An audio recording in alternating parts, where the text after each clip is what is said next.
प्यारे बच्चों, मैं सूर्यकांत तिवारी जीआईपीएस ऑनलाइन क्लासेस में आपका स्वागत करता हूं। बच्चों, मैं चैप्टर 5 का मॉलिक्यूलर बायोलॉजी का, जैसे मैंने आपको बताया था कि डीएनए ही जेनेटिक मटेरियल है, पिछले क्लास में मैंने आपको बताया था। तो डीएनए के बारे में डिटेल पढ़ने से पहले हमको ये जानना होगा कि डीएनए का स्ट्रक्चर कैसा होता है, और सबसे बड़ी चीज डीएनए बने किस चीजों के होते हैं, और उनकी मॉलिक्यूलर बाइंडिंग क्या होती है, कैसे बाइंडिंग करते हैं आपस में, उनकी स्टेबिलिटी किस बाइंड के कारण होती है। थोड़ा सा इस चीज को पहले जानने के बाद तब उसके स्ट्रक्चर को हम देखते हैं, बेस पहले क्लियर रहेगा। उसमें क्या देखते हैं कि अगर डीएनए को हम देखें तो डीएनए जैसे सबसे पहले फ्रेडरिक माइकर नाम के एक साइंटिस्ट थे, इन्होंने न्यूक्लिक एसिड का डिस्कवरी किया। और न्यूक्लिक एसिड जो होते हैं दो टाइप्स के होते हैं। न्यूक्लिक एसिड जो होते हैं, न्यूक्लिक एसिड टू टाइप्स के होते हैं। एक होता है आपका डीएनए, पूरा नाम इसका क्या होता है, डीऑक्सीराइबोन्यूक्लिक एसिड, और दूसरा होता है आपका आरएनए, राइबोज न्यूक्लिक एसिड। पूरा नाम इसका क्या है, डीऑक्सीराइबोज न्यूक्लिक एसिड, और इसका क्या है, ribose nucleic acid, ribose nucleic acid.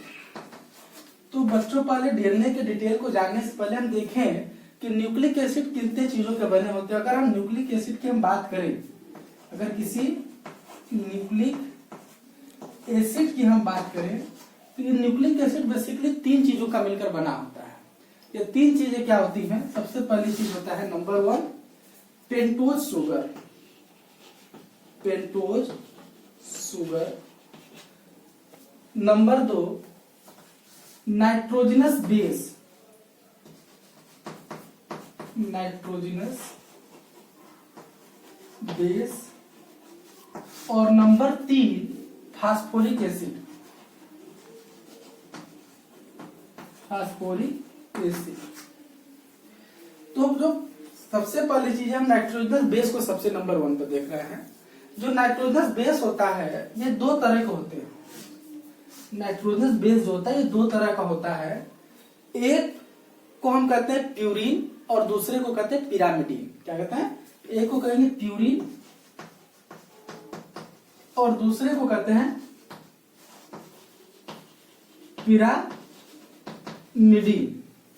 तो जो प्यूरिन होता है ये दो प्रकार के होते हैं। प्यूरिन जो होता है दो प्रकार के होते हैं। एक को हम कहते हैं एडिनिन, एडिनिन, दूसरे को कहते हैं ग्वानिन। और जो पिरामिडीन होता है तीन प्रकार के होते हैं, तीन तरह के पिरामिडीन पाए जाते हैं। थाइमिन, साइटोसिन और यूरेसिल। तीन प्रकार के होते हैं पिरामिडीन आपके। तो अब पहले हम ये देखें जो प्यूरिन होता है वो बना किसका होता है। तो अगर हम किसी प्यूरिन को हम देखें तो जो प्यूरिन होता है ये दो रिंग के फ्यूजन से बना होता है। इसमें एक रिंग जो होती है आपकी हेक्सागोनल होती है, ये इस तरह से हेक्सागोनल रिंग होती है, और जो दूसरी रिंग होती है वो पेंटागोनल होती है। हेक्सागोनल रिंग को हम कहते हैं पिरामिडीन रिंग। जो ये रिंग है इसी का नाम है हेक्सागोनल रिंग, जो बेंजीन लाइक रिंग होती है, इसको हम कहते हैं पिरामिडीन रिंग। और एक पेंटागोनल रिंग होती है, इसको हम लोग कहते हैं इमाइडाजोल रिंग। जैसे आजकल मार्केट में कीड़ी की दवा आती है अल्बेंडाजोल, तो ये इमाइडाजोल रिंग की होती है। और यहाँ पर आप देख रहे हैं ये हेक्सागोनल जो है ये कौन सी रिंग है, पिरामिडीन रिंग, ये पिरामिडीन रिंग है। और ये जो पेंटागोनल है ये इमाइडाजोल रिंग है। तो इसमें हमको ये देखना है कि यहाँ पर कार्बन नंबर, इस बहुत इंपॉर्टेंट बात है, इसको ध्यान से समझिए कि यहाँ पर carbon number 1, carbon number 3, carbon number 7 और कार्बन नंबर 9 पर नाइट्रोजन पाए जाते हैं। जैसे, और इसमें जो नंबरिंग होगी, हमेशा नंबरिंग के समय ध्यान देना है कि जो पिरामिडीन रिंग होगा इसमें नंबरिंग हमेशा एंटी क्लॉकवाइज होती है, और आपका इमाइडाजोल रिंग में नंबरिंग हमेशा क्लॉकवाइज होती है। तो कार्बन नंबर 1, 2, कार्बन नंबर 1, 2, 3, 4, 5, 6, 7, 8 और 9, मतलब एक पेंटागोनल और एक हेक्सागोनल रिंग के फ्यूजन से 9 कार्बन का टोटल एक मॉलिक्यूल बनता है, जिसमें आप देख रहे हैं जो हेक्सागोनल है वो पिरामिडीन रिंग है, जिसमें नंबरिंग क्या की गई है, एंटी क्लॉकवाइज की गई है। और इसमें क्या है नंबरिंग, इमाइडाजोल रिंग जो पेंटागोनल रिंग है इसमें नंबरिंग आपकी क्या की गई है, क्लॉकवाइज की गई है। तो इसमें जो यहाँ पर एक बात और ध्यान देना है, इस रिंग की टोटल ये मतलब अब हम क्या लिख सकते हैं, यहाँ पर लिख सकते हैं कि pyrimidine plus imidazole equal to purine. ये क्या हो गई, एक प्यूरिन रिंग हो गई। और इस रिंग की जो टोटल डायमीटर होता है, ये अगर डायमीटर इसका बहुत आगे यूज होने वाला है इसलिए मैं डायमीटर बता दे रहा हूं। इसका जो डायमीटर होता है, याद रखने की चीज है, ये होता है 4.7 एंगस्ट्रॉम। कितना होता है, 4.7 एंगस्ट्रॉम। और इसी तरह जो पिरामिडीन रिंग है, आप सिंपली देख रहे हैं हेक्सागोनल रिंग होती है, इस तरह की जो होती है ये आपकी पिरामिडीन रिंग होती है। और ये हेक्सागोनल होती है। तो इसमें और इसमें डिफरेंस बस ये होता है कि यहाँ पर जो कार्बन नंबर 1 और कार्बन नंबर 3 पर नाइट्रोजन पाया जाता है। और जैसे अगर यहाँ पर कहाँ नाइट्रोजन पाया जाता है, कार्बन नंबर 1, 3, 7 और 9, मतलब 1 ये है तो यहाँ नाइट्रोजन होगा, और 3 यहाँ होगा, 7 यहाँ होगा, और 9 यहाँ होगा नाइट्रोजन। मगर यहाँ पर कार्बन नंबर 1, 3 पर नाइट्रोजन होते हैं, और नंबरिंग जो होती है हमेशा यह क्लॉकवाइज होती है, एंटी क्लॉकवाइज नहीं होती है, क्लॉकवाइज होती है। तो कार्बन नंबर 1 ये हो जाएगा, 2, 3, 4, 5 और 6, इस तरह से नंबरिंग होती है। और यहाँ पर नाइट्रोजन होगा, एक नाइट्रोजन यहाँ होगा और दूसरा नाइट्रोजन यहाँ होगा। और इसका जो डायमीटर होता है, ये जो डायमीटर अगर इसका हम देखें तो इसका डायमीटर 3.3 एंगस्ट्रॉम होता है। ये हो गया बच्चों नाइट्रोजन बेस के बारे में। यहाँ पर एक सिंपल सी बात मैं आपको और समझा दूं कि जो एडेनिन, बहुत इंपॉर्टेंट बात है, एडेनिन, ग्वानिन और साइटोसिन, ये जो 3 बेस हैं ये डीएनए और आरएनए दोनों में प्रेजेंट होते हैं। मतलब ये डीएनए में भी पाया जाएगा, आरएनए में भी पाया जाएगा, डीएनए और आरएनए दोनों में मिलेगा। लेकिन जो थायमिन और यूरेसिल है, thiamine is occur only in DNA, ये ओनली डीएनए में होगा, और यूरेसिल केवल आरएनए में होगा। इस तरह से हम ये कह सकते हैं कि बेस का संख्या तो 5 है, एडेनिन, ग्वानिन, थायमिन, साइटोसिन और यूरेसिल, लेकिन डीएनए और आरएनए के बनने में पार्टिसिपेट केवल 4 ही करते हैं। डीएनए में कौन कौन पार्टिसिपेट करेगा, एडेनिन, ग्वानिन, थायमिन और साइटोसिन। और आरएनए में कौन कौन करेगा, एडेनिन, ग्वानिन, साइटोसिन और यूरेसिल। मतलब यहाँ क्लियर है कि डीएनए में यूरेसिल नहीं होगा और आरएनए में थायमिन नहीं होगा।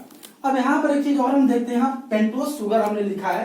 पेंटोज का जो मतलब है पेंटा से लिया गया है, जिसका मतलब तो 5 कार्बन का कोई मॉलिक्यूल। जैसे सिंपल से एक शुगर की बात करें, ग्लूकोज की, तो आप लिखते हैं C6H12O6।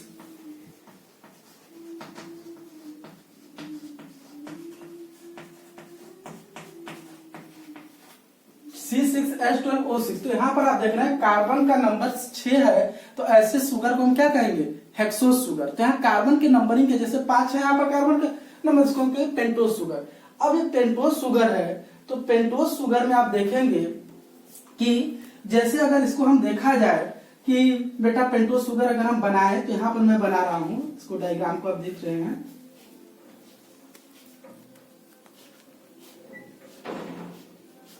ये पेंटोज शुगर है, तो इसमें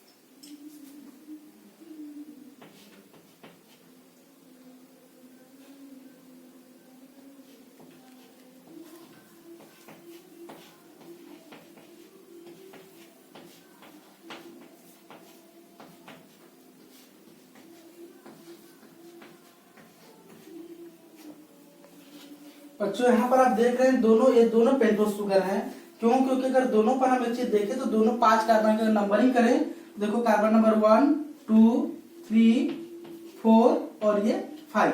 इसी तरह से हम 1 2 3 4 और ये 5, दोनों 5 कार्बन के हैं, तो इसको हम क्या कहेंगे? Pentose sugar. लेकिन यहाँ पर बहुत ही माइनर बात है, ध्यान देने वाली बात है, इसमें से एक शुगर जो है आपका डीएनए में पाया जाता है, दूसरा आरएनए में। क्या आप बता सकते हैं कि कौन सा शुगर इसमें डीएनए में होगा और कौन सा आरएनए में होगा? जैसे मैं इसको यहाँ पर सेपरेट कर देता हूँ, ये यहाँ से ऐसे ये अलग एक शुगर हो गया और ये अलग एक शुगर हो गया।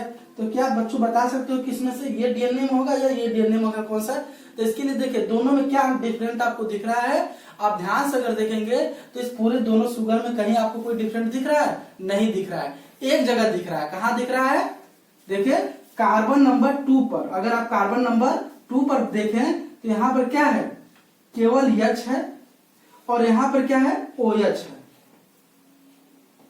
यहाँ पर OH है कार्बन नंबर 2 पर। यहाँ पर क्या है? H और यहाँ पर OH, और कहीं भी आपको कोई डिफरेंस नहीं दिख रहा है। तो इसका मतलब क्या है? जो जहां पर ये शुगर जो होती है, जो ये वाली शुगर, इसको हम कहते हैं राइबोज शुगर। क्या कहेंगे? Ribose sugar. मतलब राइबोज शुगर में कार्बन नंबर 2 पर OH है और इसी राइबोज शुगर से कार्बन नंबर 2 से केवल ऑक्सीजन का एक मॉलिक्यूल निकल जा रहा है। तो अब देखिए इसका नाम हो जा रहा है डीऑक्सीराइबोज शुगर। डीऑक्सीराइबोज शुगर इसका क्यों नाम है? डी माने होता है रिमूव, माने निकल जाना। क्या निकला? तो ऑक्सी, ऑक्सी माने ऑक्सीजन। किसमें से निकला? तो राइबोज शुगर में। इसीलिए इसका नाम क्या हो गया? डीऑक्सी। इसका नाम अगर यहां दे तो डीऑक्सी राइबोज शुगर। मतलब क्या है? राइबोज शुगर है और इसमें से क्या निकला है? डी मतलब क्या निकला? ऑक्सी, ऑक्सीजन निकल गया। तो जब राइबोज शुगर में से ऑक्सीजन निकल गया तो इसको हम क्या कहेंगे? Deoxyribose sugar. तो ये बेटा हम यहाँ पर, मैंने यहाँ पर आपको बताया, नाम से क्लियर हो रहा है कि डीऑक्सी जहां शब्द जुड़ा है इसका मतलब ये डीएनए में मिलेगा और जहां खाली राइबोज वो कहाँ मिलेगा? आरएनए में मिलेगा। तो नाइट्रोजनस बेस के बारे में आप जान गए, आप पेंटोस शुगर के बारे में जान गए, और फास्फोरिक एसिड सिंपल सी क्या होती है? H3PO4 होता है, जो कि आप देख ही रहे हैं ऐसा होगा। अगर इसका हम थोड़ा सा स्ट्रक्चर देखें तो किस तरह का स्ट्रक्चर बनेगा? ऐसा बनेगा। बैलेंसी पूरा है। देखिए PO4, 4 ऑक्सीजन 3, मतलब H3PO4 जो है यह है। हाँ तो बच्चों जो डीएनए होता है, अगर डीएनए को हम देखें तो डीएनए बहुत ही बड़ा लार्ज मॉलिक्यूल होता है, जो छोटी छोटी रिपीटिव जो होते हैं, रिपीटिव जो है यूनिट को मिलकर बनता है। तो उसकी जो रिपीटिंग यूनिट होती है उसी को मोनोमर कहते हैं। क्या कहते हैं? मोनोमर। जैसे अगर कोई माला बनाना हो तो माला अगर कई मोतियों का बना हो तो मोती क्या हुई? एक एक मोती को जो आप धागे में पिरोते जा रहे हैं तो धागा एक बाइंड क्रिएट कर रहा है और मोती क्या? उसकी मोनोमर हो गई। और उस मोती को आपस में पिरोने से जो माला बना, उस माला को हम क्या कहेंगे? पॉलीमर। तो उसी तरह जो डीएनए होता है वो भी पॉलीमर है। तो अगर मैं ये कह दिया कि डीएनए पॉलीमर है तो यहाँ पर यह जानना जरूरी है कि तब इसका मोनोमर क्या है। तो डीएनए के मोनोमर को हम क्या कहते हैं? न्यूक्लियोटाइड। क्या कहते हैं? न्यूक्लियोटाइड। न्यूक्लियोटाइड यहाँ पर आप ध्यान दीजिए, न्यूक्लियोटाइड इज मोनोमरा डीएनए। डीएनए का क्या है? ये मोनोमर है। तो आखिर न्यूक्लियोटाइड किससे बना होता है? और चूंकि कॉम्पिटिटिव एग्जाम में या बोर्ड के एग्जाम में क्वेश्चन आता है कि इसमें कौन कौन सा बांड होता है, तो इसको हम जानना है। तो न्यूक्लियोटाइड किस चीज का बना होता है? तो जो न्यूक्लियोटाइड होता है, nucleotide equal to nucleoside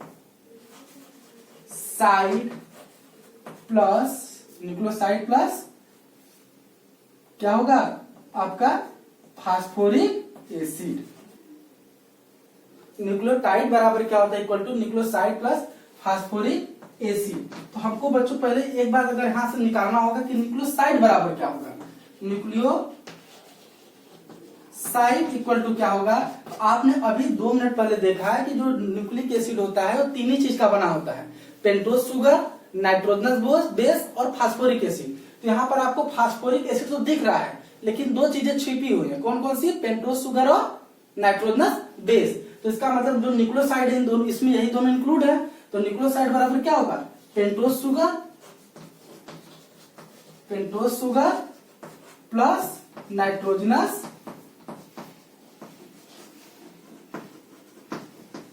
base, मतलब ये नाइट्रोजनस बेस प्लस। तो आइए पहले हम देखें कि ये पेंटोस शुगर और नाइट्रोजनस बेस कैसे आपस में जुड़ते हैं और फिर इसमें फास्फोरिक एसिड कैसे जुड़ता है। तो देखिए यहाँ पर मान लीजिए कोई एक जो है नाइट्रोजनस बेस, मान लीजिए थाइमिन है, सपोज करें थाइमिन है। तो चूंकि ये आपका पिरामिडिन है तो कार्बन नंबर 1 पर नाइट्रोजन होगा और कार्बन नंबर 3 पर नाइट्रोजन होगा इस तरह से। और यहाँ पर एक हाइड्रोजन का मॉलिक्यूल यहाँ होता है, सपोज करें यहाँ पर ये है नाइट्रोजन, यहाँ ये नाइट्रोजन है और यहाँ पर ये क्या है, हाइड्रोजन का एक मॉलिक्यूल है। और यहीं पर आप देख रहे हैं पेंटोस शुगर है।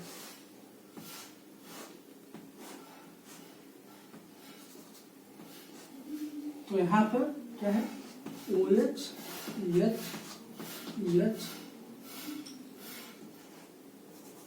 H OH CH2OH। तो आप देखें बच्चों ये क्या है, आपका नाइट्रोजनस बेस है, ये नाइट्रोजनस बेस है और ये क्या है, पेंटोस शुगर। इन्हीं दोनों पेंटोस शुगर और नाइट्रोजनस बेस जब आपस में जुड़ेंगे तो न्यूक्लियोसाइड बनेगा। तो इसका जो होता है, ये दोनों कैसे जुड़ते हैं, इसका जो H है, ध्यान समझिएगा, इसका जो हाइड्रोजन है और इसका जो हाइड्रोक्सिल ग्रुप है, ये दोनों क्या होते हैं, आपस में जब जुड़ते हैं तो ये दोनों के जुड़ने से क्या निकलता है, H2O, वाटर का मॉलिक्यूल। और जब वाटर का मॉलिक्यूल निकलता है तो इनके बीच एक बांड बनता है। तो यहाँ पर मैं आपको बता दूं कि कोई भी ऐसा रिएक्शन जिसमें बांड बनते समय वाटर का मॉलिक्यूल निकलता है उसको हम डिहाइड्रेशन रिएक्शन कहते हैं। और यहाँ पर जो बांड बनता है, चूंकि ये शुगर के मॉलिक्यूल और नाइट्रोजनस बेस के मॉलिक्यूल के बीच बनता है, तो इस बांड को हम क्या नाम देंगे, यहाँ पर देखिए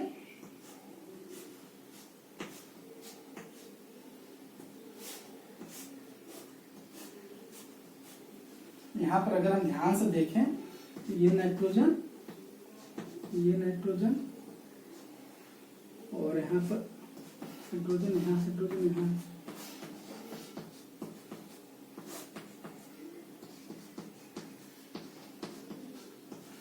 तो अगर यहाँ पर हम देखें तो यहाँ पर जो होता है इन दोनों के बीच एक बांड का फॉर्मेशन हो जाता है, ये H2O का मॉलिक्यूल निकल जाता है और यहाँ पर एक बांड बनता है जिसको मैं डॉट लाइन से दिखा रहा हूँ। तो ये जो बांड होता है, इस बांड को हम चूंकि नाइट्रोजनस बेस और पेंटोस शुगर के बीच बनता है, तो पेंटोस के शुगर के मॉलिक्यूल को ग्लाइकान भी कहा जाता है। तो इस बांड को हम कहते हैं एन ग्लाइकोसिडिक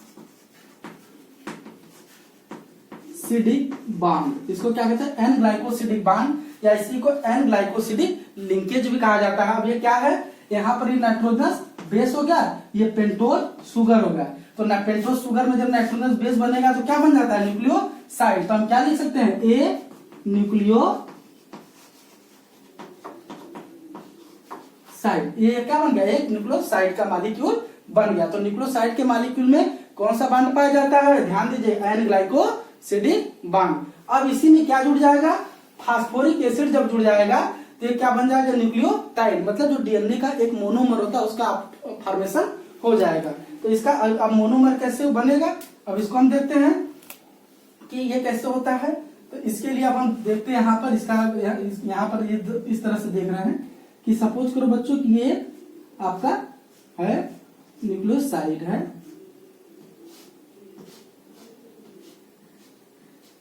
यहाँ पर एक न्यूक्लियोसाइड है, ये ग्लाइकोसिडिक बांड है और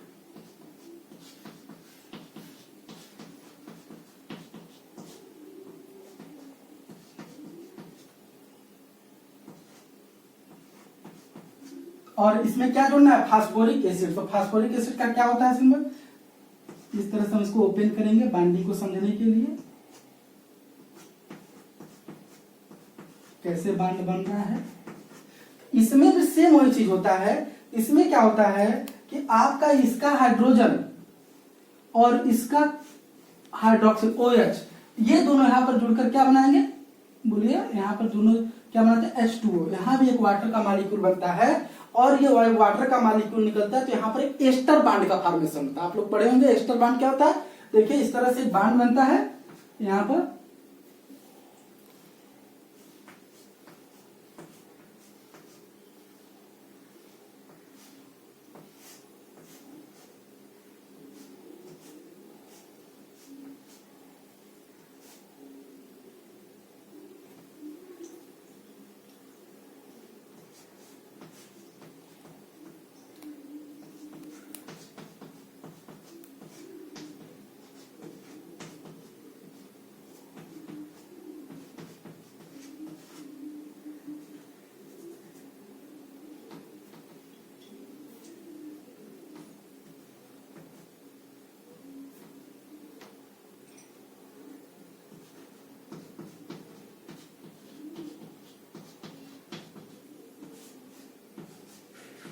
ये देख रहे हैं ऑक्सीजन का, ये इस बांड को हम कहते हैं एस्टर बांड। तो ये या इसको चूंकि फास्फोरिक एसिड के बीच बन रहा है इसको फास्फोडाइस्टर बांड भी कहते हैं। क्या कहते हैं, फास्फोडाइस्टर